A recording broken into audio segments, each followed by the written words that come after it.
بسم اللہ الرحمن الرحیم، اللہم صلی علی محمد وعلی آل محمد۔ شاہ زندانی ٹی وی کی جانب سے آپ کی خدمت میں حاضر ہوں۔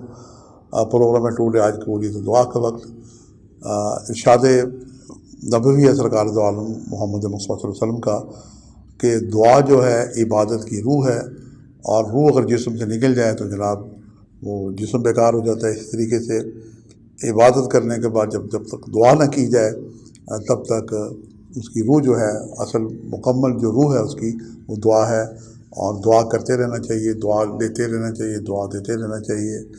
ایک مرکزی خیال تھا کہ جناب 24 گھنٹے میں ایک ایسا لمحہ آتا ہے کہ جب دعا کی جائے دعا یقیناً قبول ہو جاتی ہے۔ کوئی نہیں جانتا کہ وہ وقت کیا ہو سکتا ہے۔ علوم الفلکیات کی روشنی میں نے کوشش کی، پروردگار نے مجھ پہ کرم کیا، الہامی طور پہ روحانی طور پہ بھی کچھ ایسے اوقات مل جاتے ہیں جو میں آپ کی خدمت میں پیش کرنے کی سعادت حاصل کرتا ہوں۔ اور میری جو یہ روحانی خدمات ہیں، سلسلہ روحانی حضرت سید میرا حسین شاہ زنجانی پیر بھائی دادا گنج بخش علی جویری، یہ آپ کی خدمت کے لیے جناب میں حاضر ہوں، اور میں بالکل صدق خلوص اور محبت سے یہ وقت نکالنے کی سعادت حاصل کرتا ہوں۔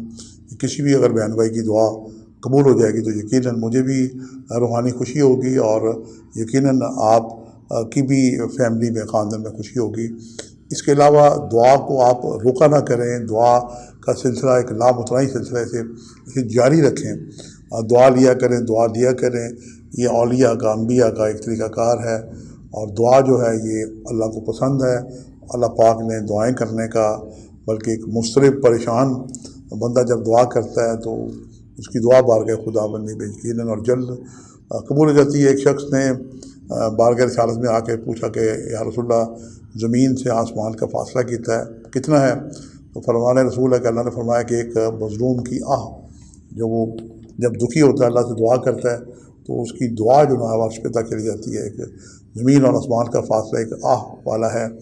تو اللہ نہ کرے کہ آپ کسی مصیبت پریشانی میں ہوں، آپ نارمل بھی زندگی گزار رہے ہیں تب بھی دعا کریں، دیا کریں، لیا کریں، اور یہ ایک عبادت ہے، اور اس کا اجر و ثواب یقیناً جب ہم سب دنیا سے جائیں گے تو اس کا بے پناہ اجر و ثواب پائیں گے۔ بعض لوگ دعا کرتے ہیں تو ان کی دعائیں قبول نہیں ہوتی، جیسے ہم فرق میں دعا کرتے ہیں کہ کشمیر آزاد ہو، فلسطین آزاد ہو۔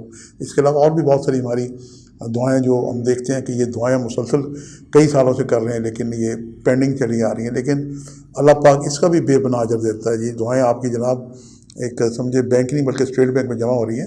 دعا کرنے والوں کو اللہ پاک اس کا بھی بے پناہ اجر و ثواب عطا کرے گا۔ آج ہم بڑھتے ہیں اپنے پروگرام کی طرف کہ آج میں نے کون سے وقت نکالے ہیں دعا کی قبولیت دعا کے لیے۔ آج جناب اتوار کا دن ہے، آج 7 لکی سے 7 لکی بھی کہتے ہیں، 3:36 سے لے کے 4:06 کا وقت ہے۔ یہ قریب ترین وقت ہے نماز شب تہجد کا، اور اس کے بعد دوسرا وقت ہے 11:52 سے لے کے 12:22، اور تیسرا وقت ہے 5:13 سے لے کے 5:43۔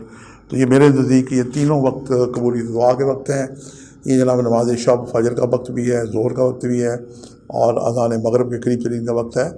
آپ ان اوقات کو پا لیں، اور دنیا میں کہیں بھی آپ رہتے ہیں تو آپ اپنے مقامی اور معیاری وقت کے مطابق اذانوں کے وقت تلاش کر لیں، اور جب اذان سنیں تو آپ عین اس لمحے پہ دعا کریں، مؤذن کے ساتھ دہرائیں، دعا کریں۔ اور اگر آپ کوئی ایسی نہیں ہے، اذان کی آواز نہیں آ رہی، تو آپ جناب اپنے اسمارٹ فون پہ بھی اذان لگا سکتے ہیں، یا پھر ان اوقات کو پا لیں تو کثرت سے دروشی پڑھتے جب یہ لمحات ہیں تو آپ دعا کریں یقیناً، اور دعا کے بعد پھر دروشی پڑھیں، یقیناً حسن عمل سے آپ کی دعائیں بارگاہ خدا بندی میں مستجاب ہوں گی۔ آپ سے ملاقات کا سلسلہ جاری، آج کے اتنے شاہ زنجانی کو اجازت دیجیے گا، بشرط زندگی کا ایک نئے پروگرام کے ساتھ حاضر ہوں گے۔ خدا حافظ۔